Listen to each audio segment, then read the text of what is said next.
So in honor of the crazy hippie lady who served me tea at the tea house the other day, I know we're going to talk about spirit animals. Okay? But we're gonna do it more in a musical thing. Who our musical spirit animals are. Oh, yes. Right? And what I mean, define spirit animal musically, Ian. To me, what I think it means is just the person who inspires you, that every time you hear it, you feel like it's a part of you, inspires you to play music. Their essence is within you. Yes. No matter how long it's been since maybe you listened to their music Yeah. or whatever, their influence has impacted you in a way. You're going to laugh at me. It's kind of like, I can't believe I'm doing this. In Twilight, when you imprint on... Imprint? Imprint. That's a term I'm not familiar with. He's lying. I am not at all. Like when, I don't know, I think it's the wolf, when the wolf sees somebody. Yeah. However, my actual spirit animal is the timber wolf. Oh. Uh-huh.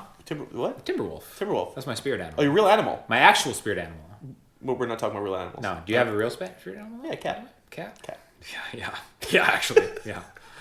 But musical spirit animals, a little bit different. Yeah. Do you want to start with yours? Oh, yeah, sure. Easy. Oh, Is it easy? Well, it's not. Well, I mean, there's a couple. I know you can have like a totem of spirit animal. We're just going to talk about one. Well, here's the deal. Let's just talk about who they are not. It's not Tranastasio from Fish. It's not A lot of Jerry people might think. A lot of people think, because my channel's about... Like, by the way, Stitch Method is my channel. It's not about Trey. It's not Jerry. It's not Jimmy Page. To be honest, it is Maynard James Keenan from Tool and Perfect Circle. A singer? Yeah. Easy. What? Yeah. Also a bullhorn player. And a wine brewer? No, he makes it. He makes his own What do you wine. call that person who makes wine? Winemaker. A winist? A winemaker. I remember like just something about his voice and his passion and his lyrics are just, every time I hear his voice, like radio or anything, it's right through me. It kind of like... He's a singer from Tool. And Perfect Circle. Yeah. The and singer. Pussifer, if you... Pussifer, yeah. If you're into that kind I of actually thing. never even listened to Yeah, Pussifer. okay. Another quick disclaimer. Oh, He says Maynard is a spirit animal. He has never heard 13th Step by Perfect Circle. True. Which is like the best Maynard work. I leave it up.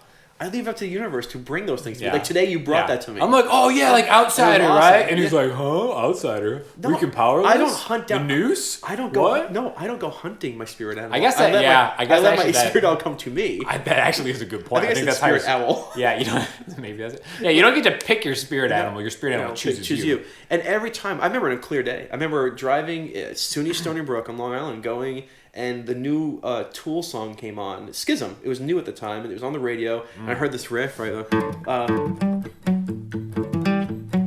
And I had no idea it was Tool, and I was like, this is cool, right? And then I heard the first whisper of Maynard's voice, and it was just like, awesome. Like the whole day disappeared, and it was just like, this is amazing music. I love his voice. I love everything about him. Saw Tool live a couple years ago. Yeah, I've never seen Tool live. I'm so bummed about that. 5 times. And he's awesome. I mean, look up. It's an amazing moment. A fan rushes the stage at a Tool concert, and Maynard goes to hug him and puts him in a judo hold and sings the song, holding this guy, pinning him to the stage. The entire song wrapped around this guy. Awesome. That's an awesome move. To sing a song with a pinning guy? That's pretty badass. Anyway. That is pretty good. All right, enough about me. How about your spirit? Okay, so spirit again, I think I've mentioned that Josh Homme is my spirit animal from Queens of the Stone Age. You said that. I don't think... But when fans rush him, he just fights them, which is pretty sweet too. Which I've seen that live. Yeah, okay. Queens of the Stone Age guy, if you don't know who he is. But I think actually, and again, people who know me might guess is Jimi Hendrix, John Frusciante. I get that a lot, like spirit animal wise. Pootie Pie. Pootie Pie, that's right. Elliott Smith. Oh yeah, it's got to be Elliott Smith, 100%. I remember, again, before I even started playing guitar, like every Elliott Smith, well, most Elliott Smith people introduced at the Oscars. Right? Playing Miss Misery for Good Will Hunting. And I was like, this is like good. At a time when I didn't even like music. Right. I was listening to like Puff Daddy and like Mace. That was like the music of my time in high school. Like I had no idea what music was. And then I see Elliott Smith, I'm like, what? Like this isn't Steely Dan, like what my parents would have me listen to or whatever. It's like awesome. And then pick up a guitar a couple years later. It's just the best. He is the best as far as like songwriting. Arranging. It's kind of like just having things tastefully, but you know, like happiness. Oh, like just kind of like who picks out chord voicings like that? Like it's just total genius. I think just thinks differently in every way. And here's the thing: is Sean and I mean, I don't want to sound cocky, but we understand guitar quite well. And when you look at an Elliott Smith guitar line, you go, what in the heck? Like, yeah, and especially like I understand it now way better than I knew it back then. Right. Like I didn't get into theory and No. like stuff like until like I played for 10 years before I even like attempted knew what the second degree in a scale is whatever. You know what I mean? So it's like going back to seeing the stuff that I was early influenced by, Elliott Smith wise, and like deconstructing his stuff.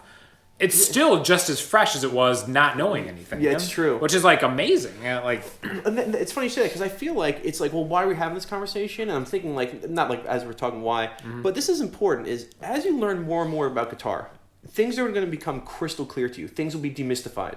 For sure. But you have to let your own spirit animal remind you that music is out there and you can make it, and if you make it, it's going to be important to someone. Just because you might see the behind the scenes of how it's done, it's still within you and it's still inspired to you from someone, and you can still inspire exactly someone. Like a lot of times, like, you know, you see the nuts and bolts of what goes into it and then you're not interested anymore. Like if you see a magician or something and you know how the trick is done, you don't want to see that magician anymore. No. But I think music is a little bit different. I think it's just something to remind yourself of. If there's like an artist that maybe you used to love and you haven't listened to in forever, go back and check them out and fall in love all over again. Which is what I do with Puff Daddy and Mace from time to time, just to remind myself. Really? I put on my Jinko jeans and like my starter jacket and I watch old 96 Chicago Bulls highlights. Oh my God. And it's just the best. I can't even go back in front of my head. It's gone. I have no idea what I was listening to. Yeah. That's great. So Elliott Smith is my spirit animal player.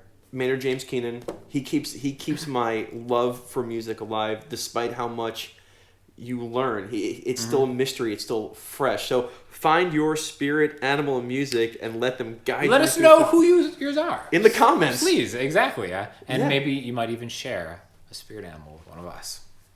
Rock and roll.